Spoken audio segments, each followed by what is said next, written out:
Bonjour tout le monde. Merci d'être là encore une fois avec notre rendez-vous au sujet du livre Le pouvoir subtil de l'abus spirituel.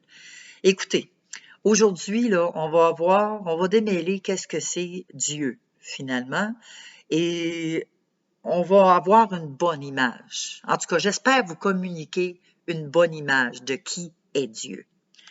Donc, on sait que les victimes d'abus spirituels sont généralement étonnées de voir qu'il y a d'autres personnes, d'autres chrétiens qui ont subi le même sort que eux. Et quand on subit des abus comme ça, ben, ça nous donne une piètre image de Dieu. Et ça nous donne des difficultés aussi à comprendre et à accepter la grâce de Dieu. On a de la difficulté aussi à faire confiance aux autorités. Alors, souvent, les autorités ou les personnes responsables nous ont comme imposé le silence. Ah ben tais-toi, je te parle pas. C'est pas le temps, ou t'es trop jeune dans le Seigneur, ou t'es pas assez zélé, tu pries pas assez, tu lis pas assez ta parole, t'as pas le droit de parole. On nous a souvent réduits au silence, empêchés de parler. Parce que, ou peut-être aussi, on nous empêche de parler parce que ça va aller à l'encontre de ce que eux enseignent aussi. Et souvent, ça arrive souvent que on n'est pas d'accord, on a des points de divergence. Et parce que ces personnes-là sont en autorité, ben ils veulent pas là, perturber l'Assemblée et ils veulent pas causer de la discorde ou quoi que ce soit ou le désordre. Donc, et c'est ça, on a une pénible expérience à ce moment-là. On se sent seul et on peut même se sentir aliéné. Bon, ben, c'est moi qui est folle, c'est moi qui pense ça, puis c'est moi qui est pas correct, puis c'est moi qui est ci, puis... Fait que là, on se flagelle, on s'auto-flagelle. Mais on va découvrir. On va découvrir que on n'est pas seul et on n'est pas aliéné. Et ce qu'on va découvrir dans cela aussi, c'est que on a une fausse image de Dieu. On regarde l'image, pas l'image, mais l'histoire de Richard qui a grandi dans une famille et dans une église qui était rigide et très, très, très autoritaire. Donc, eux, la préoccupation principale de la famille et de l'église, c'était que chaque chrétien, homme, femme, enfant, était d'une certaine façon de déchiffrer, c'est ça, la volonté de Dieu pour chaque domaine de leur vie, comme s'ils n'étaient pas capables de penser par eux autres mêmes. Chaque domaine, ah ben non, là, est-ce que je dois prendre la boisson gazeuse? C'est-tu bon que j'en prenne? Ben là, si j'en prends, est-ce que c'est mieux que je bois du Coke ou du Pepsi? C'est-tu mieux que je prenne de l'orangeade? Wow, un instant, un instant. Dieu nous a donné des goûts. Dieu nous a donné le libre choix. On a notre propre personnalité. Vous le savez, on a des enfants. OK? Quand nos enfants grandissent, on leur donne des choses à manger, à boire. Et par eux autres mêmes, là, ils sont capables de dire oh, j'aime pas ça. Ah oui, j'aime ça. Hein? Comment est-ce qu'il y en a des enfants qui n'aiment pas le brocoli? Hein? Il y en a. Il y a des enfants qui aiment le brocoli, il y en a d'autres qui n'aiment pas le brocoli. Il y a des enfants qui boivent du jus d'orange, il y en a qui boivent du jus de pomme. Donc, on est capable, hein? On n'est pas là en train de leur dire, ben là, faut que tu boives du jus d'orange. On n'est pas là à lui marteler sa tête et dire, tu manges ça. Certains parents, certaines occasions, oui, on doit imposer quand même une certaine alimentation parce que il y a des enfants qui mangeraient juste des cochonneries, des chips, du chocolat, de la liqueur, des frites. Donc, tu sais, il faut varier. Oui, ça, je suis d'accord avec ça. Euh, Et puis, c'est ça. Mais nos enfants sont libres, nos enfants grandissent. On les voit grandir, ils font leur propre choix. C'est leur propre choix selon leur personnalité. C'est pas Dieu, c'est pas Satan, c'est pas les démons qui les influencent. C'est leur personnalité. Dieu nous a fait avec un caractère et une personnalité. Et malheureusement, dans certaines églises, on mélange tout ça. Tout est mélangé, puis là, ben, on vient qu'on a une mauvaise compréhension de Dieu et que là, quand on consulte Dieu, on pense qu'il va se mettre en colère si jamais on choisit une mauvaise option ou qu'on commet une erreur. Hein? On a grandi malheureusement avec des parents, des grands-parents qui nous ont inculqué cette peur de Dieu-là en disant que Dieu, c'est un Dieu sévère, puis si tu fais pas ça, tu t'en vas en enfer. Wow! Un instant, un instant. Avant d'aller en enfer, là, je peux-tu vous dire que Dieu va faire tout en son possible pour attirer votre cœur, attirer votre âme vers lui, avant que tout ça arrive. Et on a un libre arbitre, on a notre propre choix à faire. On a à dire oui, je l'accepte ou non, je le refuse.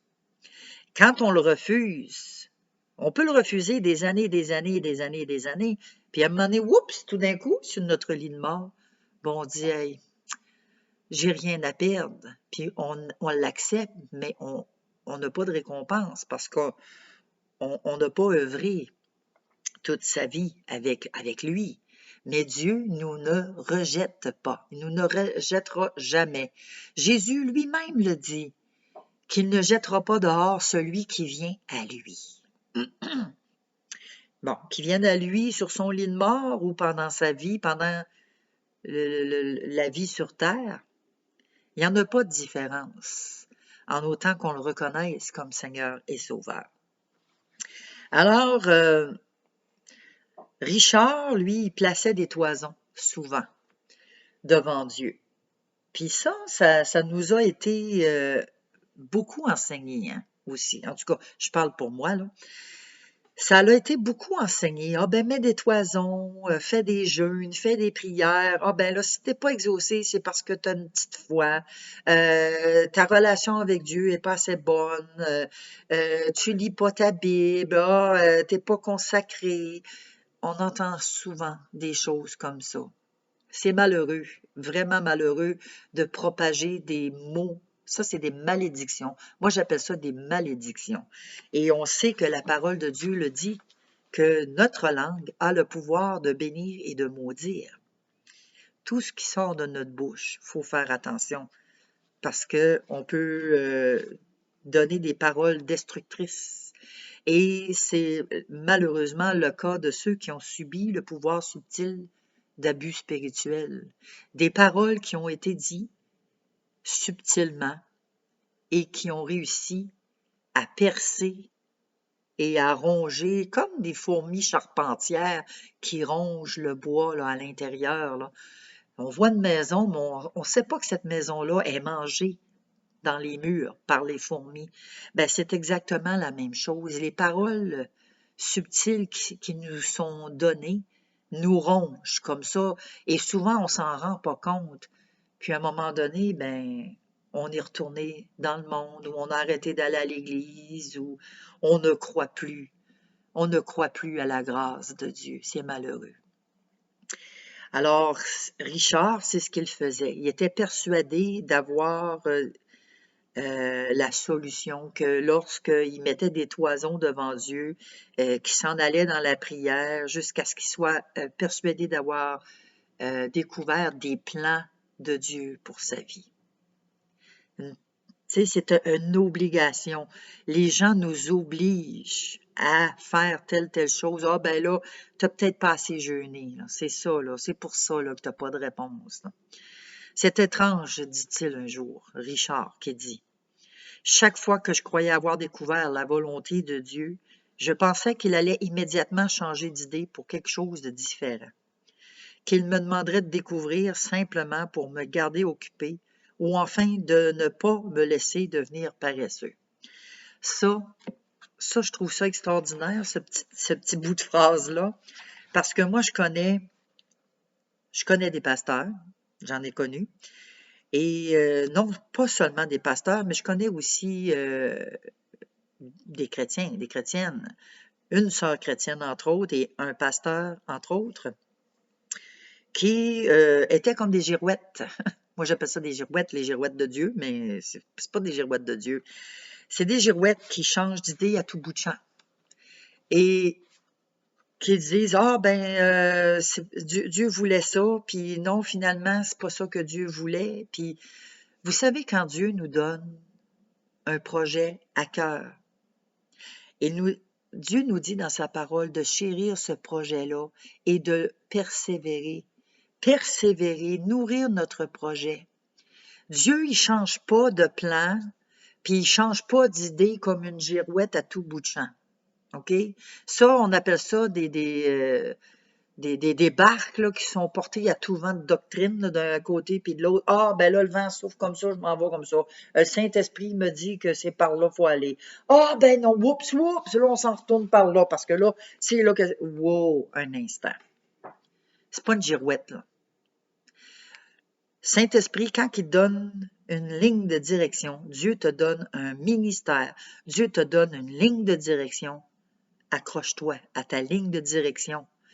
Tout ce qui vient en dehors de ça, là, c'est justement pour te distraire.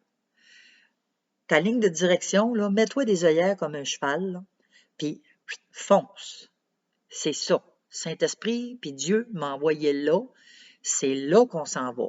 Tout ce qui veut venir en dehors, puis qui veut essayer de te pousser à droite, à gauche, puis en te faisant à croire, hey, c'est le Saint-Esprit là, qui te pousse vers là, là. Mensonge. Mensonge, mensonge.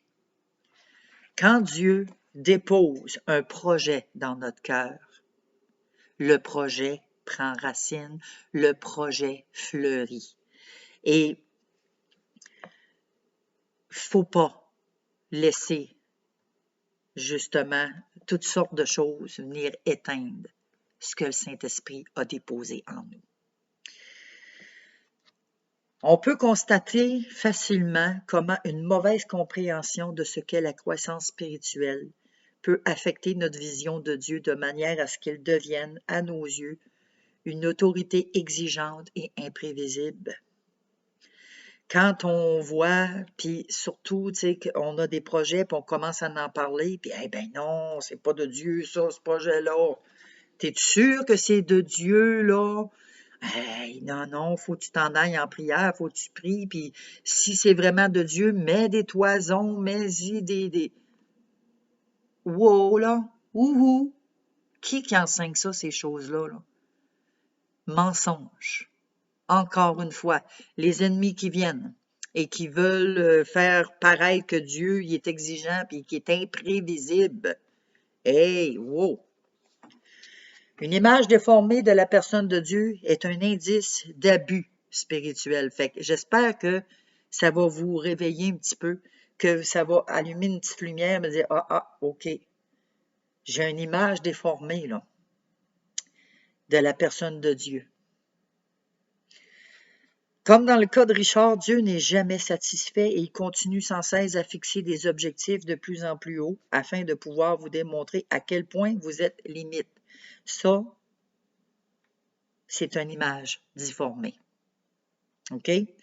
Un autre point qui déforme l'image de Dieu, c'est Dieu est sévère et vindicatif et il se plaît à constater vos erreurs. C'est pas vrai.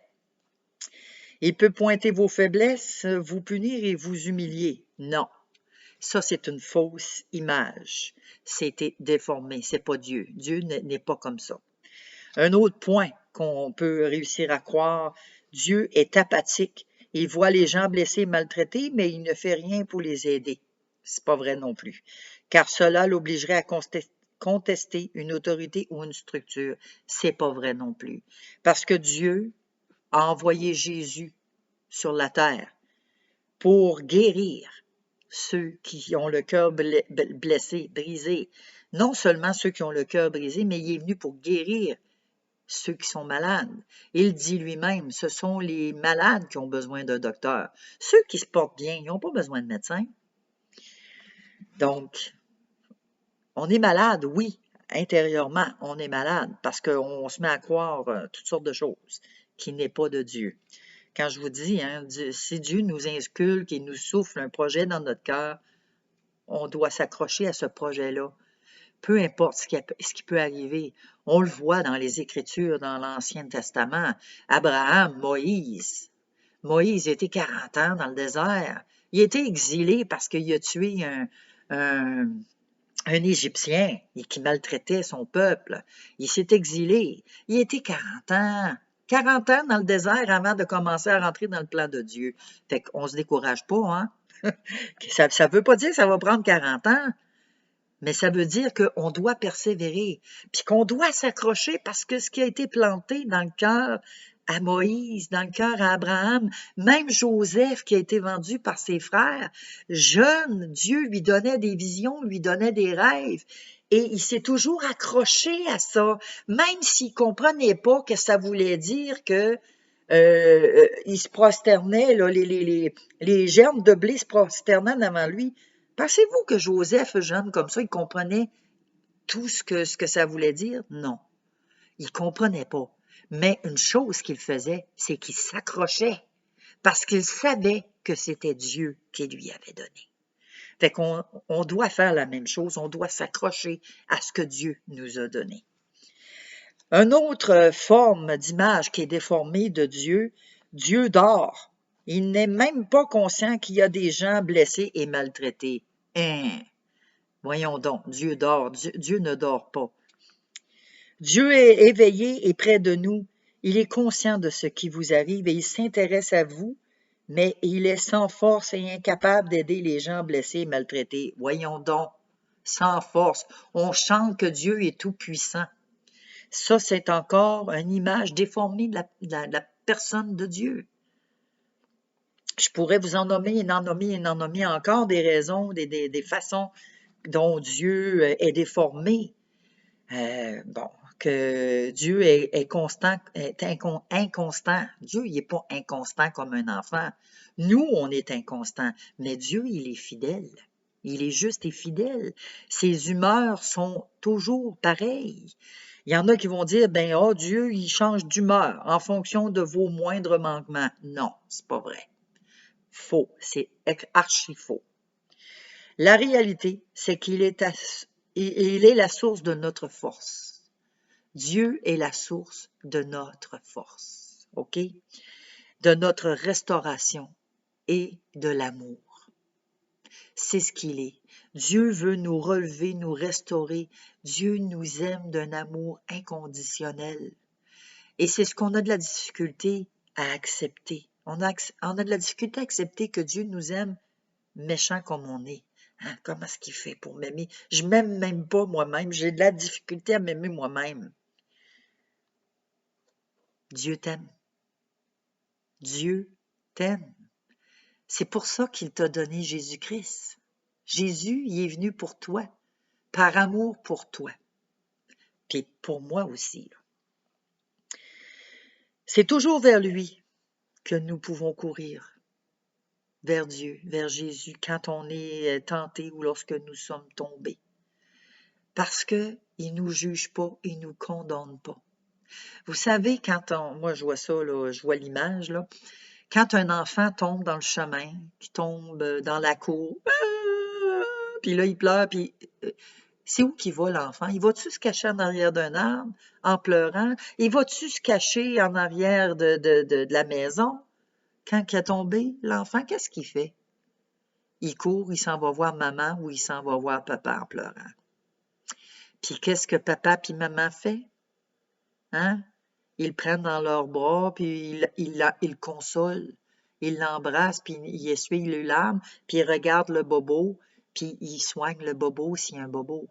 C'est ça. Ben, Dieu, c'est la même chose. Fait que, on a des images. On voit tellement la grandeur, la bonté, l'amour de Dieu dans les actions qu'on fait nous-mêmes envers nos enfants ou nos petits-enfants.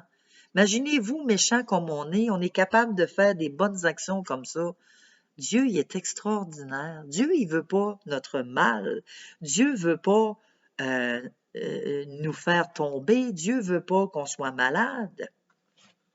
Dieu, c'est un bon père, puis il veut notre bien. Fait que c'est ça qu'on doit comprendre. Attention à ce que regardent vos petits yeux, car le Père est en haut et il vous guette avec amour. Ça, j'aime ça. Il nous guette avec amour. Il y a un amour inconditionnel.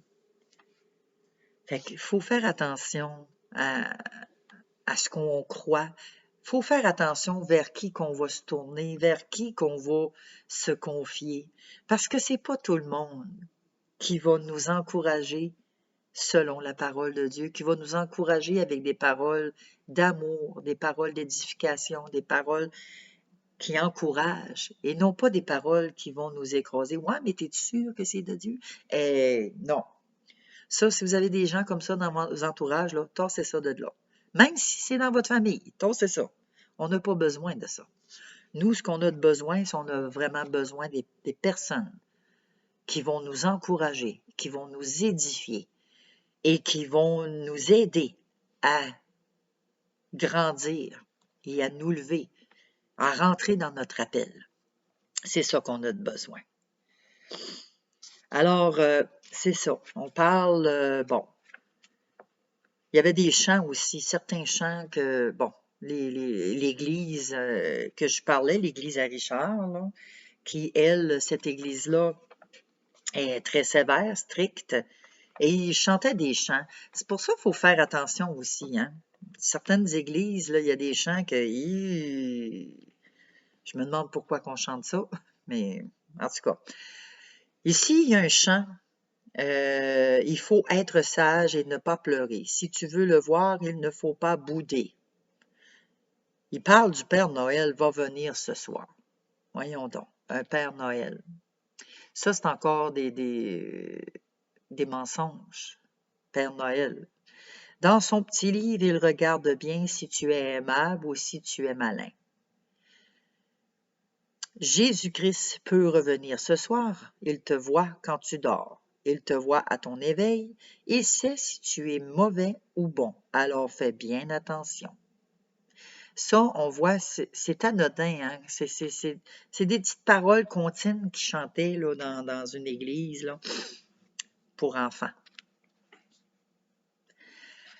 Puis on sait que de plus en plus, on est en 2023, puis on le voit, là, ce qui se passe, là, que l'ennemi s'acharne sur les enfants. Plus ça va, plus il va les chercher jeunes. Plus ça va. Et plus ça va, plus qu'il va inculquer des affaires mensongères, comme je viens de lire. Là. Une chanson, c'est anodin, c'est rien qu'une chanson. Il y a des paroles là-dedans. Ces paroles-là, c'est des paroles de malédiction, ce sont des mensonges qu'on inculque à nos enfants. Il faut faire attention. Combien d'églises enseignent que votre place au ciel sera déterminée par le nombre de bonnes œuvres, de bonnes actions que vous aurez accomplies ici sur terre? Hein? Toutes les églises enseignent que ça va être déterminé par nos bonnes actions. Combien enseignent que même si votre salut ne dépend pas de vos œuvres, votre place au ciel, éloignée ou proche de Dieu, dépend de vos actions sur terre? Combien? Combien enseignent que Jésus a promis des récompenses? Autre que d'entrer au ciel ou d'éviter l'enfer, une position meilleure dans la hiérarchie éternelle. Et il y a toute une hiérarchie, en tout cas. Hein? Les cadeaux du Père Noël dépendent peut-être de notre bon comportement, mais Dieu accorde ses dons simplement parce qu'il nous aime et non à cause de nos accomplissements.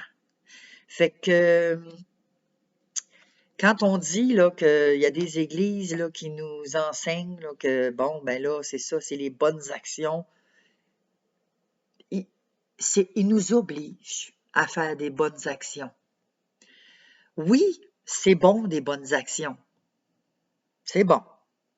Mais quand on n'a pas l'amour, quand on n'a pas l'Esprit de Dieu,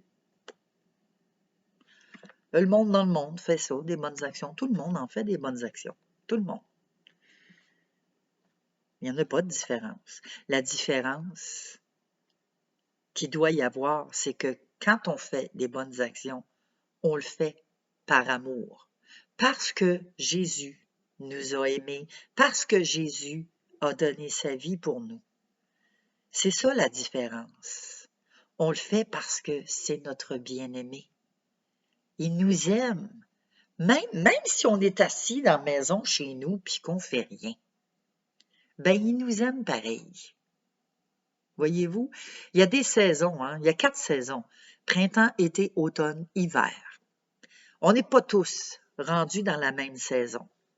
Il y en a comme présentement, il y a des gens qui sont dans la saison de l'hiver. Ils sont assis bien au chaud, tranquilles dans la maison. Il y en a qui sont rendus dans la période de l'automne. D'autres, hey, c'est la saison d'été, puis wouhou! Puis Dieu va avec nos capacités. Et Dieu nous attire souvent aussi dans des déserts. Non pas pour nous punir. Des fois, on est dans le désert. On regarde Jésus qui a été quand même 40 jours, 40 nuits dans le désert. Il a été attiré là, pas pour être puni, mais pour être formé. Parce que Dieu voulait le visiter, Dieu voulait le former. Des fois, on se demande, mais pourquoi que je vis dans le désert? Pourquoi je suis tout seul? Pourquoi que si? Ah, j'ai pas de communion, j'ai pas d'appel, il y a personne qui vient me voir, j'ai pas de téléphone. On n'est pas tout seul. Dieu est là. Jésus est là. Et c'est une occasion de dire, OK, Seigneur, on s'approche de toi. On met de la louange. Même si on ne l'écoute pas vraiment, la louange, la maison est remplie. Et on s'occupe des idées, on fait nos choses, mais le plus possible, la relation avec Dieu, c'est un dialogue. Pas obligé de parler sans arrêt, à Dieu. Il y a certains silences qui s'imposent, il y a certains silences qu'on a besoin. Mais Dieu connaît notre cœur, Dieu connaît son plan parfait pour chacun d'entre nous. Et c'est pas parce que souvent on va être dans un désert que là c'est parce que il se passe plus rien dans ta vie, ben là regarde, tu vois t'es puni. Dieu il veut pas t'utiliser puis Dieu veut rien savoir de toi. Erreur. Erreur. Quand on sort du désert, watchez-vous. Quand vous sortez du désert, quand Dieu a vraiment fait le travail, parce que Dieu travaille dans le désert. Et quand on a perdu notre bec, nos plumes, nos griffes comme l'aigle, ça repousse. Voyez-vous? Si on est rendu à terre, ben Dieu nous relève. Dieu va vous relever si c'est votre cas. Donc, faut faire attention. La honte, c'est un sentiment d'infériorité. Faut pas avoir honte d'être dans un désert. Une évaluation négative de soi. Voyez-vous? C'est parce que je suis pas assez chrétienne. C'est parce que je lis pas ma Bible. C'est une mauvaise évaluation. Fait qu'il faut arrêter de s'auto-condamner. OK? Il n'y a plus de condamnation pour ceux qui sont en Jésus-Christ. Même si on est froid, on est tiède, oui, OK, il y en a qui vont vous donner des coups de verset de Bible là, en vous disant, Dieu va vomir les faibles de la bouche, là. Mais il y a peut-être des temps il y a peut-être des temps qu'on est en train dans une période de tiédeur, là, mais la flamme du Saint-Esprit est toujours là. OK? Décourageons-nous pas. La flamme du Saint-Esprit est toujours là, puis Dieu va toujours raviver sa flamme. Il la laissera pas partir. Jésus le dit à son Père, je ne perdrai pas un seul que tu m'as donné. Tous ceux qui viennent à moi, je ne perdrai pas ceux que tu m'as donnés. Fait que ça veut dire, c'est encourageant pour nous, que quand on vit des épreuves, qu'on vit une tiédeur, qu'on vit une froideur, ça nous encourage. Puis, faut s'accrocher à cette promesse-là il nous laissera pas. Jésus l'a dit, je ne perdrai pas un seul que tu m'as donné. Fait que c'est encourageant. Faut s'encourager avec cela. Donc, c'est ce qui complète un petit peu la vidéo d'aujourd'hui. J'espère que vous allez comprendre que Dieu nous aime, que Dieu, c'est un Dieu plein d'amour, que c'est un Dieu qui est compatissant, qui est très patient. Beaucoup plus patient que nous autres, on peut l'être. Et souvent, tu sais, nous, nos pensées, c'est quand on regarde une personne, on dit, bon, il n'y a rien à faire avec cette personne-là, là, elle est condamnée, puis elle va mourir en enfer. Wow! Attention aux paroles. C'est dangereux. Puis, on ne sait pas, on n'est pas à la place de Dieu. Dieu le dit, hein, ses pensées ne sont pas nos pensées. Et ses voix ne sont pas nos voix. Fait que pour nous, quand on regarde à ce qui se passe, là, puis qu'on regarde certaines personnes, puis on se dit, bon, OK, ben, c'est facile de juger, puis c'est facile de dire, bon, ben, hey, il va s'en aller en enfer. Ou, mais non, c'est Dieu seul qui les juge. Dieu seul est juge. C'est à lui de juger. C'est à lui de dire qui est à lui, puis qui ne l'est pas. C'est lui qui sépare l'ivraie du blé. On n'est pas des juges. Nous, on est des enfants de Dieu. On est des serviteurs. On est là, on apprend, on grandit. Et puis, ce qui est important, c'est de comprendre la grâce de Dieu. Que si on est encore en vie, qu'on est là, qu'on a même une petite flamme, puis c'est tout proche de mourir, là, il reste juste des cendres, là, ben, faut se souvenir que Dieu a ressuscité les eaux. Hein? Il y a des eaux desséchées qui ont repris vie. Alors, on s'encourage là-dessus. Je vous remercie d'avoir été là. Je vous souhaite une bonne semaine, une bonne journée et on se dit à la prochaine. Bye bye.